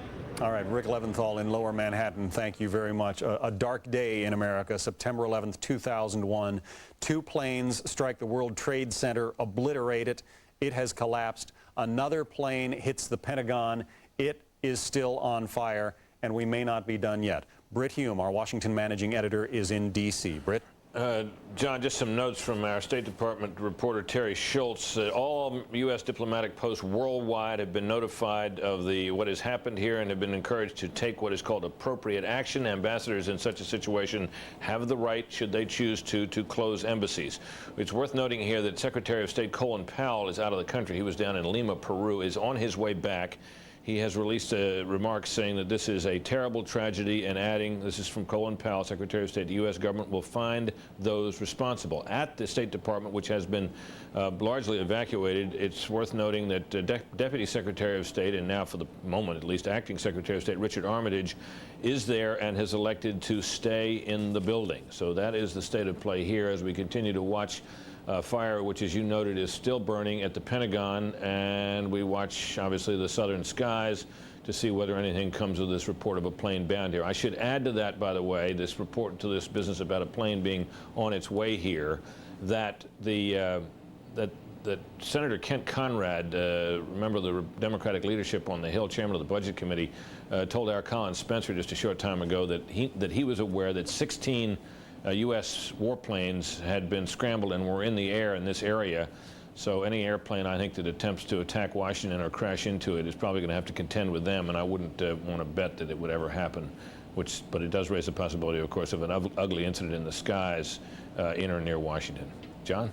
Britt, we know that President Bush is okay. We know he is on board Air Force One, but it would seem that they are not going to be bringing him back to Washington at this point? John, I don't think we know that, and I think that that there's a very great likelihood that the Bush administration will want to have him here and in familiar surroundings and seen in familiar surroundings as soon as possible in an effort to calm the nation. This is a nation right now, mind you, except for the things that we have been able to quote, that except for the remarks and the additional remarks that we heard from President Bush earlier this morning, just before he took off from down in Florida to come back here, this is a nation that has not heard publicly from its government. And at such times, obviously, it is characteristic of a government that you send somebody out, they stand before a camera, they tell you what the state of play is, they furnish information, they seek to assure people. Under these circumstances, with people evacuating buildings in Washington and everybody on a high state of alert, it's understandable that wouldn't have happened. But one has to imagine that the administration will want that to happen as soon as it is safe for it to happen. So I would imagine that the president is headed in this direction, whether he is headed to the Andrews Air Force Base outside Washington where he would normally land or some other location. Obviously, we don't yet know. We got an eye on that for sure, though. Is there a broadcasting capability aboard Air Force One? Could he address the nation from the plane if he chose? Every known form of modern communication is there, but my guess is, John, that he'll want to be seen. I don't think he wants to be broadcast, with Americans in the streets and others, people within government buildings on fire and so forth. My guess is that he's going to want to be seen, but we'll see about that. He could, of course, broadcast from Air Force One if he chose to. Britt Hume, our Washington managing editor. The pictures tell the story, folks. It is an awful day in America. Your lives, safe to say, will change from this day forward. Newt Gingrich called this a 21st century Pearl Harbor, and that may be an understatement. There could be perhaps, well, on a given day there would be 50,000 people working in the World Trade Centers, and both of those towers in that World Trade Center are gone now after an apparent terrorist strike, another terrorist strike at the Pentagon. That building is still on fire. Keep it here on Fox News Channel for the latest. Good morning, John. As you said, America has been under attack today. Secretary of State Colin Powell, who had been in Peru, is now heading home. The president, we have been told, is safe, but we do not know where he is. This morning at about 8:50 Eastern Time here on the East Coast, the World Trade Center tower, the north one, was hit, apparently by American Airlines Flight 11, which was en route from Boston to LAX, hijacked 92 people on board there. 15 minutes later, the other tower, South World Trade Center, hit, also apparently by an American Airlines plane. This one, we believe, from Dulles to Los Angeles, 64 people on board that plane. At 9:45, the Pentagon hit the south wall. That's the area where the helipad is. There's now a gaping hole of about 100 to 150 feet there. The sirens still wailing in the Pentagon. As we know, key personnel are staying in the Pentagon trying to keep control of the situation. Just about 15 minutes after that, 80 miles southwest of Pittsburgh, Pennsylvania, another airplane crashed. That one believed to be United Flight 93 from Newark to San Francisco, a 757 with 54 people on board. Just shortly after that, the South World Trade Center collapsed. That was the second building hit this morning. It had been hit lower, and it just gave way. And about 15 minutes after that, the North World Trade Center collapsed. It is incredible for those of us who covered the World Trade Center bombing back in the 90s to take a look down now and at first see that scene replayed, and now those World Trade Center buildings absolutely gone, all 110 stories. 50,000 people, as you mentioned, work in those buildings. We do not know how many of them were able to get out safely with their lives, nor how many are injured. We do know that New York area hospitals, several of them say they are full. They're asking anyone in the area to donate blood as soon as possible, saying there is a critical need for it. We also know that all U.S. commercial airplanes have been grounded. That is the first time in history this action has been taken. We know that some airplanes were diverted to Canada, including some incoming international airlines, airplanes that were bound for the U.S. Most federal, or all federal, and most state buildings here in the U.S. have been closed, and most major landmarks, including Wrigley Field in Chicago, the Bell down in Philadelphia, the Merchandise Mart in Chicago, those areas also have been closed. Here in Manhattan, all major buildings are in a state of very heightened security. People are being required to show ID, and if they leave buildings, in many cases, not being allowed to return in. The president, as we said, is apparently safe. He left Sarasota, Florida, where he had been attending an elementary school, reading a book to children when he was first notified of the original attack on the World Trade Center. We do not know where he is at this point. Newt Gingrich says this obviously is an act of state-sponsored terrorism. As you said, John, he's likening it to the attack on Pearl Harbor. And meanwhile, Tom Daschle, the Senate Majority Leader, saying that the president is getting everyone's full support.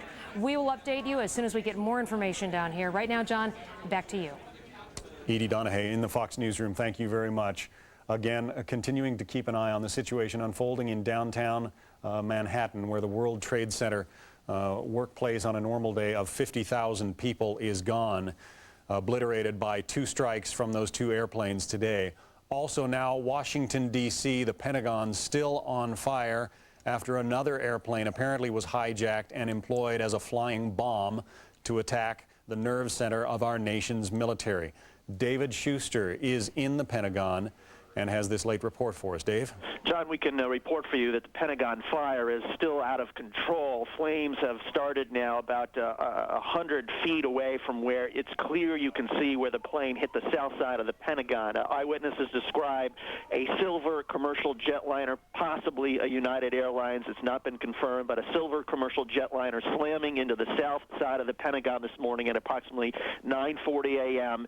It hit the outer ring of the Pentagon. There are 5 rings of the Pentagon, and at this very moment you can literally see a hole in the side of the Pentagon of perhaps 150 feet wide, where 5 floors in that hole have literally collapsed. We can see that flames have spread to the center part of the Pentagon, to some of the inner rings. In addition, on the outer ring, the E ring that was initially hit by that plane, now about 100 feet away, flames are leaping out of some of the office windows there. Smoke has been pouring through the Pentagon hallways for much of the last hour and a half or so, and about 15 minutes ago, some of the smoke started coming in from another side of the Pentagon. We're sort of smack dab there in the middle. But in any case, there are plenty of fire and rescue on the scene. Local hospitals reporting dozens of injuries being taken there from the Pentagon. One can only imagine how many fatalities there must have been if indeed it was a commercial jetliner that slammed into the side of the Pentagon. While most of the Pentagon has been evacuated, we can report that military officials are telling us that the U.S. Joint Forces Command in Norfolk, Virginia, reports that the Atlantic Fleet, which is the largest collection of military assets on the East Coast, has now gone to threat condition Charlie. This is second from the top. Only Delta is higher. The Air Combat Command is located in Norfolk, Virginia, and they have responsibility for coordinating United States-based military assets in support of civilian agencies like the Federal Emergency Management Agency and the Department of Justice. There's a group called the Joint Task Force Civil Support, which has its headquarters in Norfolk, which is going to coordinate what assets will go where to sort of secure areas such as the Pentagon and other areas in the Washington area and the New York area to help with the aftermath of the incidents. But again, the Air Combat Command located in Norfolk, Virginia, and other agencies of the U.S. military are now at threat condition Delta. This is second from the, I'm just being told now that that is the highest threat condition that the military has, threat condition Delta. We had initially reported that the Atlantic Fleet was at threat condition Charlie. Threat condition Delta, John, is the level at which the United States military goes to when it declares, or when the president declares, or when the military perceives an act of war. So the military is now at the same level that it would be if the United States was engaged in a war.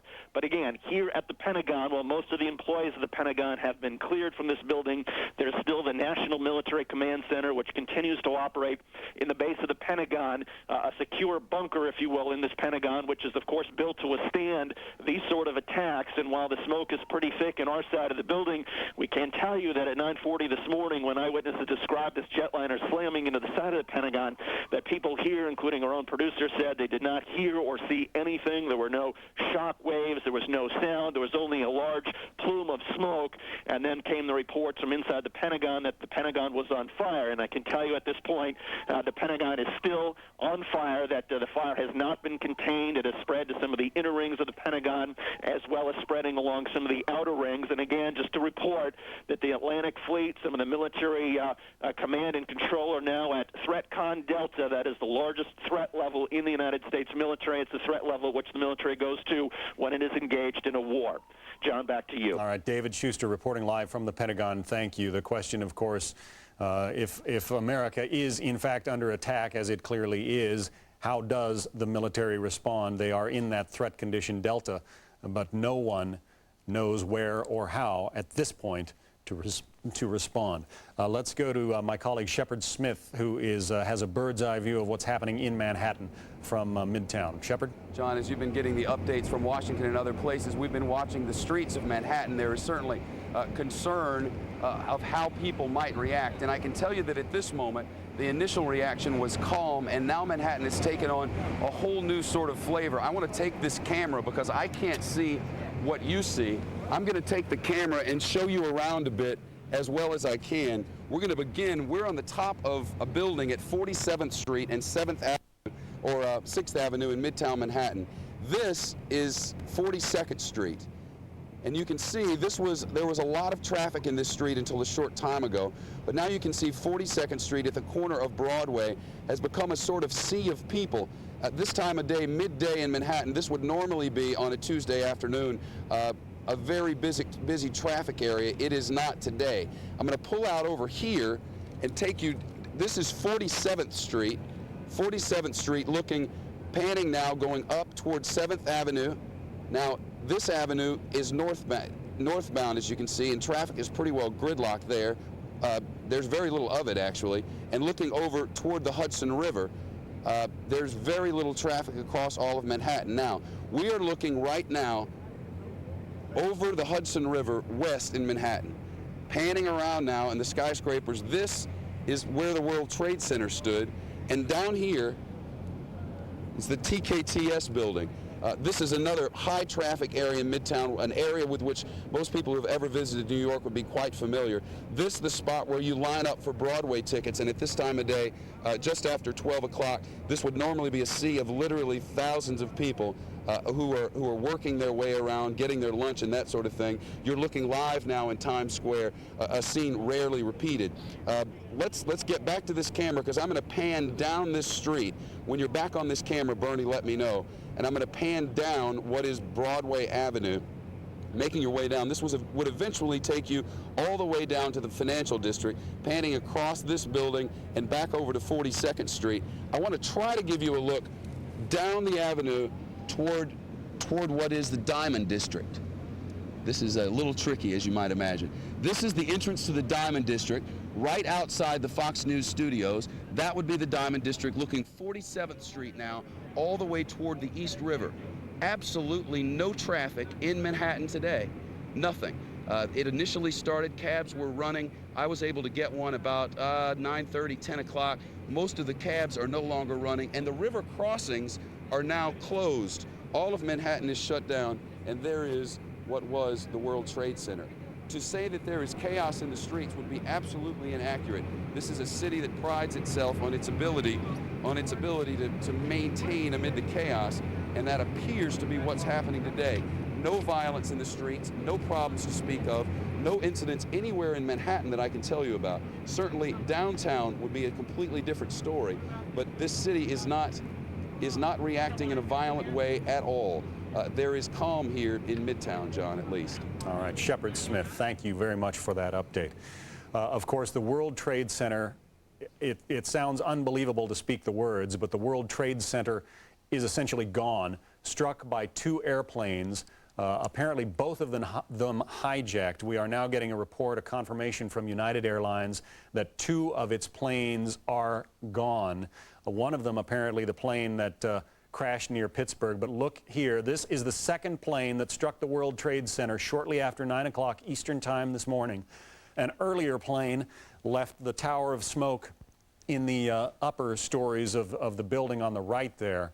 So both towers hit by planes, they burned for a while, and then one at a time they both collapsed. We have an onlooker who gave us what is sort of a horrific description of what it all looked like, sounded like, and felt like. Let's hear from that person now. I saw the building falling down. Say that again, I didn't hear you. Saw people jumping from the building from the 100th floor, and I saw the building just coming down. It is absolutely an appalling day, not only here in Manhattan, but also in Washington, where the Pentagon also was apparently the subject of a strike by one of these hijacked airliners, flying bombs, really. The Pentagon, in these pictures taken earlier, but still very much on fire. The damage there perhaps not as severe as it is at the World Trade Center, but clearly America is under attack. I want to bring into the conversation a man who long planned for and never experienced this kind of event. Howard Safer, the former police commissioner and also fire commissioner, if I'm correct, of the city of New York. You got to be wondering about the guys who you once commanded both on the fire and police departments, who were no doubt trying to help people get out of those buildings when they came down around them. Well, it's incomprehensible. We planned for all kinds of terrorist attacks, biological warfare, chemical warfare, but nobody envisioned two commercial airliners slamming into the World Trade Center. And I can tell you that although New York has the greatest emergency services in the world, they are being strained by the triage, by the number of injured, and by the requirements of this disaster. I'm just guessing that most of those brave police and firefighters would have been clustered right around the base of those buildings, right? When we thought we had only a fire, clearly there would have been glass falling. We even had reports of people jumping out of the upper floors simply because they couldn't tolerate the smoke anymore. But a lot of your people would have been gathered at the base of those buildings when they came down. Absolutely. Firefighters and police officers run into danger. They don't run away from it. And unfortunately, and I hope I'm wrong, there's probably going to be serious loss of life in both agencies as well as in the civilian area. I've been talking to some of the people at hospitals, and the hospitals are totally overwhelmed. They're triaging people they can help and making sure they don't spend time on people they can't. I'm sure it's a speech that you never wanted to give, but what do you tell people? What do you tell America right now? How do we behave? Well, my view is the way we behave is we assess who did this, we find out who they are, and then we make sure that we send a message that is clear, because terrorists only understand one thing. They understand force, they understand strength, and this is a time when we can't be weak. This is a time when we have to go and find out who did this and make them pay for it. As for the reaction of the citizens of New York, the plea is out for people to donate blood. Is there anything else that New Yorkers can do right now? Well, I think they can donate blood, but they really need to stay calm. They need to follow the instructions of the emergency service personnel. This is an incredibly difficult situation for police and firefighters. The National Guard will be coming in this evening, and this is something where citizens should pretty much, they don't have to be out, stay home. Yeah, so stay off the streets if you possibly can. What about communications? We already know that phone lines in and out of New York are swamped. There are going to be thousands, millions of people perhaps across the country who may know somebody who worked in the World Trade Center. What do you tell them? Well, this is still a rescue operation. There's still people who need help. There's still people who are alive in that wreckage who can be helped. And what people should do is, unless it's an emergency, don't use your telephone. Let's go now to a man who experienced something like this. Frank Keating, the governor of Oklahoma, is joining us. Of course, he was in office at the time of what had been the worst terrorist attack America experienced, that of the domestic kind. Frank Keating, as you look at these pictures, what is going through your mind? Well, this really is a day of agony and infamy for America. Again, we have lost our connection with Frank Keating, a former FBI agent and the governor of Oklahoma. You got to understand, folks, that many of the communications lifelines in New York City ran through the World Trade Center. There were satellite dishes sprouting like mushrooms from the top of that building. There was a huge television tower, and all of that now is gone. Our Washington managing editor, Britt Hume, once again has the view from the nation's capital. Britt? This gives us a sense of the state of official worry and knowledge here. Richard Shelby, the senator from Alabama, who is the leading Republican and now vice chairman of the Senate Intelligence Committee, has come out. One would presume if anybody would know a lot about what the U.S. officials know, he would. And he said all he knew about was the two plane attacks in New York, the one at the Pentagon, and he said that they had heard something had happened in western Pennsylvania. That, of course, consistent with the reports we've had about a Pittsburgh airport. So the sense we have is that many officials, many senior people here in Washington may know less than we do, at least officially, about what has happened here. All right, Britt Hume, thanks. John McCain is on Capitol Hill speaking, and we got an ear out for him as well. All right, Britt, thanks very much. Newt Gingrich, the former Speaker of the House, was on the air with us not long ago and described this as the 21st century Pearl Harbor, and that does not overstate it. There may be as many as, on a typical day, there would be 50,000 people working in the Twin Towers of the World Trade Center, and those towers are gone. How many of those people were able to evacuate, we do not know. Once again, to Britt Hume in Washington. Britt? John, we believe we've been joined now on the telephone by Republican Senator John McCain of Arizona. Senator, Brett. thank you very much. As a senior member of the U.S. Senate and a man deeply concerned with the U.S. military, what can you tell us beyond what we know about, first of all, about the attack at the Pentagon? I can't tell you, Brett, anything that more than the information that you have, and I think that's probably the case with most members of Congress at this moment. I'm not in disagreement with others who said that this is an act of war, and there aren't words to describe adequately the enormity of these attacks and the depravity of those who would commit them. But I have no additional information, and I'm not sure that in the short term there will be a lot disclosed to members of Congress as they acquire it. But the fact is that this is an enormity that staggers the imagination. Senator, you and others have described this as an act of war. What are the implications of seeing it in that light, rather than a mere lone or isolated act of terrorism? What are the policy implications? What kinds of steps are now possible or might be taken by this government in light of in the light of viewing it as an act of war? I think that means that the Congress acts to support the President of the United States in any actions that he needs to take to make sure that those who are responsible, whether they be governments or they be individuals or groups of individuals, that whatever measures need to be taken will be taken, and consider the United States now on the basis of a war, and go on to that footing and use whatever assets and efforts that are necessary to bring those to justice, and at the same time prevent ever a reoccurrence of a tragedy and a crime of this enormity. Senator, we've been seeing just for the last couple of minutes some live pictures of injured people arriving at a hospital in New York for treatment there. Obviously, it would appear, based on what we know, that the loss of life is going to be very great indeed. Your sense from knowing the Pentagon and knowing the area where that airplane hit, fire still going over there. Do you have any?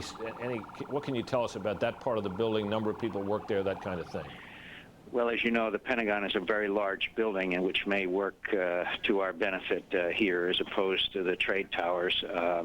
I can't make an estimate, but fortunately, the Pentagon is a very large building. So let's pray that the extent of the casualties has been limited by that. Obviously, there's casualties, but what staggers the imagination, as I heard you talking, is the 50,000 people that work at the trade towers.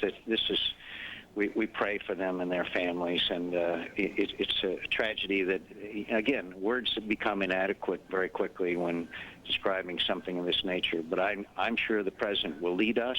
I am sure that the President will reassure the American people, and all of us, all Americans, will commit ourselves to making sure that those who committed it pay the heaviest price, whether they be governments or individuals, including governments that may have harbored groups that were responsible for this, and we will make sure that there's never a reoccurrence. And I know that's no consolation to the grieving families, but I don't think we can do more, except I am confident the President of the United States will lead, and the American people can bestow their confidence upon his leadership. Senator, what you're saying suggests, as others may have mentioned, that life in the United States will not again be the same anytime soon. Would you agree with that? I totally agree with that, and again, it's incomprehensible and reprehensible, and none of us that I know of ever imagined something this enormity, and well orchestrated, obviously. Senator, thank you very much indeed for joining us. Thanks, Brett. We now have Brian Wilson, I believe, able to report to us on what he's been hearing. He's up on Capitol Hill. Brian, what are you hearing, buddy? Well, I'm hearing a lot of things, Britt. One of the things that we're hearing in the last few minutes is from Senator Richard Shelby, who is a member of the Senate Intelligence Committee, who told us there has been no advance warning, and they call this very well organized, and he says that they had no advance warning that it was coming at all. And usually they do have some indication from the intelligence community. So Very surprised. They say, of course, they know about what happened at the Pentagon. They know about what happened at the World Trade Center. They're still trying to figure out exactly what happened in western Pennsylvania. But members of Congress are coming out and expressing in the strongest terms that the intelligence community failed to give them any advance warning and any kind of information about this, that it caught them completely off guard. One member of Congress, Congressman Kurt Weldon of Pennsylvania, said, the government has failed the people of this country, and that's an indictment on both parties. Britt? Brian, it does certainly seem that these members of Congress not only had no advance warning, or that the government had no advance warning, they don't seem to know very much about what actually happened, do they? No, and Senator Shelby said we're still getting briefings, but information is very sketchy and communications are scrambled, an indication that they're not getting a good flow of information. And an overall sense that perhaps more will have to be done to shore up the intelligence budgets in the days ahead, but also, just complete outrage, Britt, that somehow the millions and billions of dollars that we spend on intelligence in this country somehow let this one slip through the cracks. All right, Brian Wilson, thank you very much. John Scott, that's it from here for the moment. One last note. We learned a few minutes ago that Secret Service agents had sprinted up the street from the White House and cleared people away from a bag that was sitting in the middle of the street there up at the corner of Connecticut Avenue and I Street, right by the Army-Navy Club there in Washington. It turns out apparently that the bag has been found to be harmless. So one more of these false alarms, of which there have been a number, and doubtless will be many more, has been put to rest. John? All right, Britt Hume in Washington, thank you very much. You are looking at the pictures of what is left of the World Trade Center in Lower Manhattan. Really not much.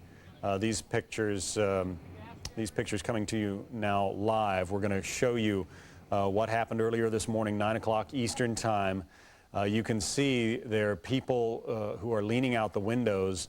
At that point, they were hoping for some kind of rescue. There was smoke throughout the building, and they couldn't breathe inside, so they were breaking out the windows of that building and hoping for some kind of rescue. Ultimately, a number of these people simply decided to end their misery and jumped.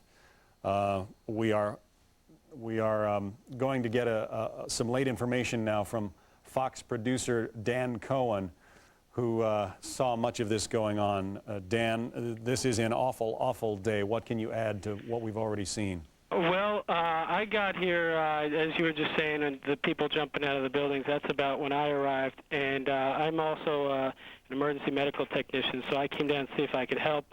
I identified myself to some of the people that were setting up the medical command posts. We had gotten everything set up. They were doing an amazing job of instantly just having everything organized. As soon as we got the medical command post set up, and I was with a team of other fire department EMTs, we were about to go off and treat some people we had been assigned to treat. All of a sudden we looked up, before we looked up, we heard what sounded like basically a jet airliner landing right on top of our heads. Looked up and the building was just coming down. The entire command post that I was at just started running. The wall of smoke came up behind us, and I think most of us came out of it. I lost the crew that I was with. They started setting up another command post, and then sure enough, about 5 minutes later, we were treating some of the people that had gotten trapped the first time. Someone said that the tower's leaning, We all started running, and that's when the tower came down completely. I managed to get out. A lot of the people did not, and were trapped back under the debris. Once the dust started to clear a little, we went in, took some firemen out. A lot of the firemen had already been in the building at that point. We put as many as we could on some ferries as we were by the water at this point, sent them over to Jersey City for treatment. And from that point on, it's pretty much been chaos. I mean, the New York City Emergency Service has been doing an amazing job of trying to control the chaos, but every time things get set up, there's either more explosions or more debris or more people come out of the rubble. All right, Dan Cohen, a Fox News producer, also an emergency medical technician who has been in Lower Manhattan trying to help the wounded on this catastrophic day. We can't overstate the level of damage that's been inflicted here. It bears repeating, folks, that America is still standing. We are united, we are strong, and we will find out who did this. But for now, there are thousands probably of casualties in not only in Lower Manhattan, but also in Washington, D.C. Let's get the latest now from our Edie Donahue in the Fox newsroom. Edie? Well, John, America may be standing, but we are certainly in shock. The Pentagon still in flames. Our own correspondent David Schuster there. An update now on exactly what happened this morning. The first shot came just about 8:50 Eastern time. That was when the first plane, an American Airlines plane that had been hijacked en route from Boston to L.A. with 92 people on board, slammed into the World Trade Center. We were just finishing up our morning show. We watched that and started speculating what was happening. Within 10 minutes, 15 minutes, the second plane had hit the second World Trade Center. That was the South Tower. That apparently, although it is not confirmed, United Airlines says it is missing Flight 175, which was en route from Boston to Los Angeles. Witnesses later say that they saw people from the top floors on fire, jumping to their death. At 9:45, the Pentagon was hit, the south wall, that apparently by American Airlines Flight 77 en route from Dulles, Washington, that is, to Los Angeles. That is a 757 plane. It was carrying 64 people. That ripped a 100 to 150-foot hole into the south ring, the south wall there, the outermost ring of the Pentagon. That, as we said, the fire sirens still wailing there, the Pentagon still on fire. At about 10 o'clock, 80 miles southwest of Pittsburgh, this United Airlines Flight 93 from Newark to San Francisco crashed. That's a 757 with 90 people on board.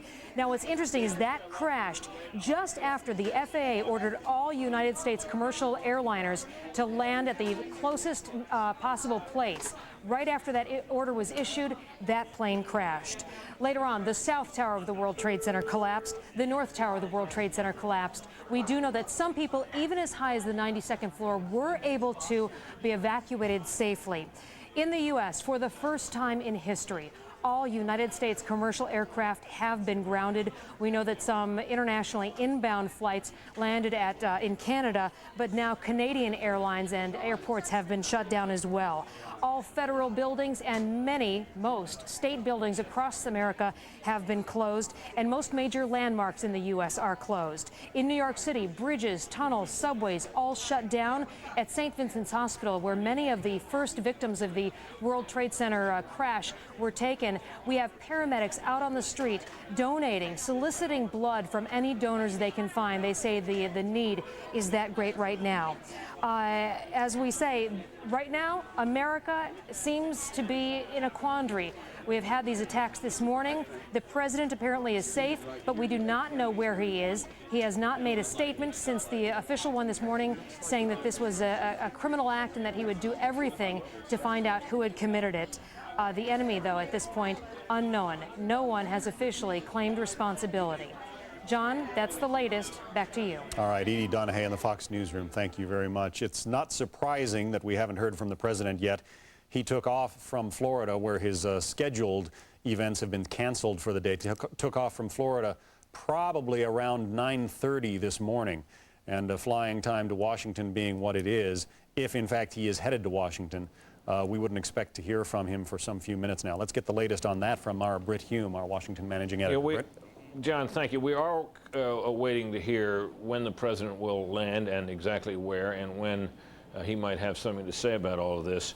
A couple of things worth noting. Brian Wilson has just called to say that he was talking to Congressman Jim Moran, a Democrat of Virginia, who has received a briefing on Capitol Hill, and that Moran says that what they know about that plane crash near Pittsburgh was they believe that was related to an attempted attack on Camp David. Of course, you know where there was an earlier incorrect report that Camp David had in fact been attacked. All officials now are saying that is not the case. So we have a little bit more from what the intelligence community is apparently telling members of Congress. It appears also that fighter jets are now escorting Air Force One, which would be a standard precaution under a circumstance like this. The last time I can recall, in my own experience, this happening was when President Bush I flew down to a drug summit in the nation of Colombia, where, of course, terrorism is a constant threat.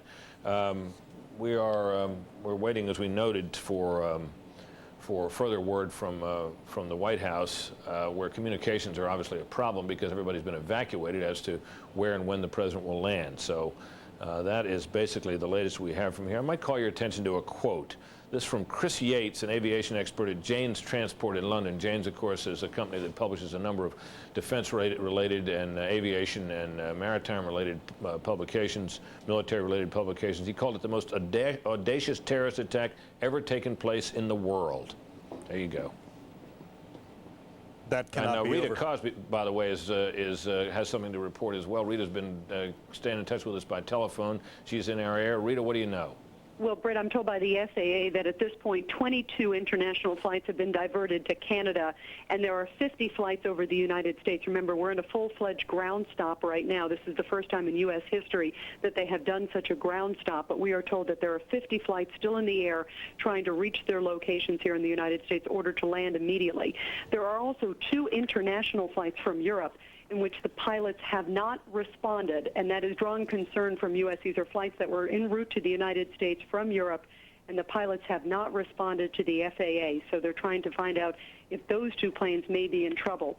Also, law enforcement sources are telling us, and this is interesting, that there was word put out through an Arab newspaper about 3 weeks ago that bin Laden himself, the mastermind behind the East African bombings, the embassy bombings there in East Africa, that he apparently did put out word about 3 weeks ago saying that he was planning an unprecedented attack against U.S. interests. Since that time, they got other information that there may be some sort of attack against U.S. possibly governmental facilities. And then, as we know, on Friday, the State Department did put out a worldwide caution basically telling U.S. Citizens and also particularly government and military officials that they should be in a heightened state of alert.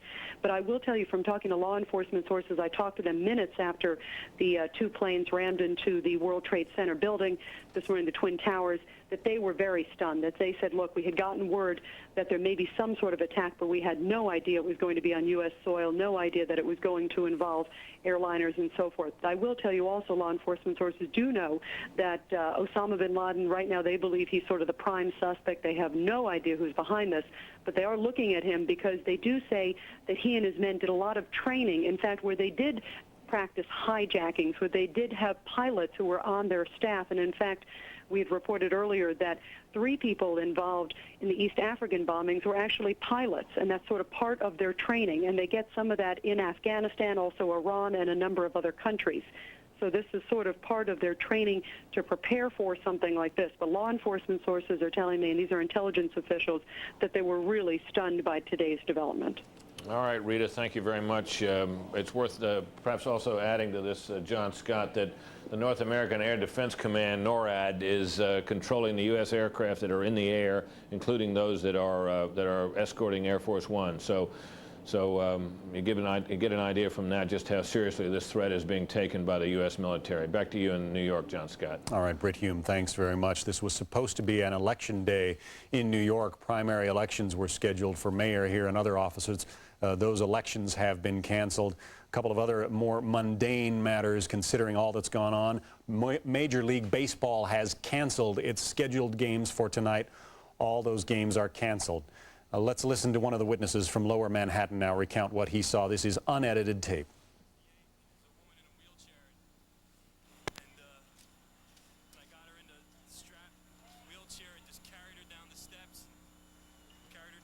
All right, we're having a little trouble hearing the audio there.